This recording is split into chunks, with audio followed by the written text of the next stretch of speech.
بوقت نزا مولا علی علیہ السلام فرماتے ہیں، اگر میں اسی زخم کی حالت میں اپنے خالق حقیقی سے جا ملوں تو میرے قاتل کو بھی ایک ہی وار سے قتل کرنا اور اس کے جسم پر کوئی دوسرا زخم مت لگانا۔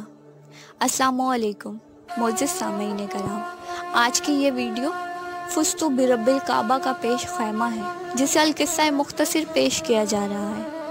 آج کی اس ویڈیو میں ذکر ہے اس عالی ذات علی ابن ابی طالب کا، وہ علی ابن ابی طالب جو نواز میں محو ملاقات ہوں تو زخموں کی شدت کا احساس بھی مخل نہ ہونے پائے، وہ سخی، وہ جلی کہ اگر کوئی ضرورت مند آواز لگائے تو نماز کے رکوع میں بھی خیرات کریں کہ وہ ضرورت مند خالی ہاتھ نہ لوٹ جائے۔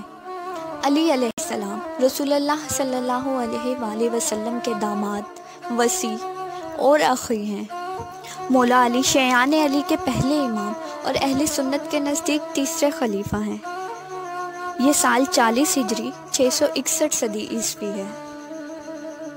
عبد الرحمن ابن عمرو ابن ملجم المرادی کا نام تاریخ کے سیاہ صفحے پر تحریر ہے۔ ابن ملجم نہروانیوں میں سے وہ مفرور ہے جو 658 صدی عیسوی میں جنگ نہروان میں ذوالفقار علی سے واصل جہنم ہوتے ہیں۔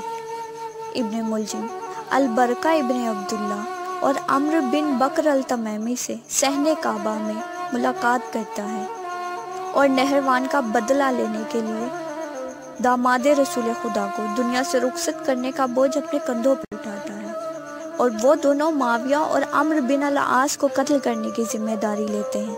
قصہ المختصر، وہ دونوں ناکام ہوتے ہیں۔ ابن ملجم کوفہ آتا ہے جو 661 صدی عیسوی میں شیر خدا کے حکم پر دارالخلافہ ہے۔ جنوری 661 صدی عیسوی میں وہ کوفہ میں کتام نامی عورت سے ملتا ہے جس کے باپ اور بھائی نہروانیوں کے ہاتھوں مارے جاتے ہیں۔ وہ ابن ملجم سے مطالبہ کرتی ہے کہ اگر وہ اس بار کو اٹھانے کو تیار ہوتا ہے تو وہ اس سے شادی کرے گی۔ ابن ملجم بغرض انتقام نہروان اور کتام کے حصول کے لیے مسجد میں باوقت فجر آتا ہے۔ فجر میں آنے کا مقصد کیونکہ وہ جانتا ہے کہ شیر خدا کو حالت نماز کے علاوہ کسی حال میں زیر نہیں کیا جا سکتا۔ شان جل جلالہ اخی سردار انبیاء جلوہ افروز ہوتے ہیں، وقت نماز فجر ہے اور وہ منبر کو اپنے وجود سے معطر کرتے ہیں۔ یہ فجر 26 جنوری 661 صدی عیسوی 19 رمضان 40 ہجری کی ہے کہ اس کی رکعت میں ابن ملجم ملعون کی زہر آلود تلوار اس جلی خدا کو بحالت نماز زخمی کرتی ہے، اور مولا فرماتے ہیں، فزت برب الکعبہ، رب کعبہ کی قسم میں کامیاب ہوا۔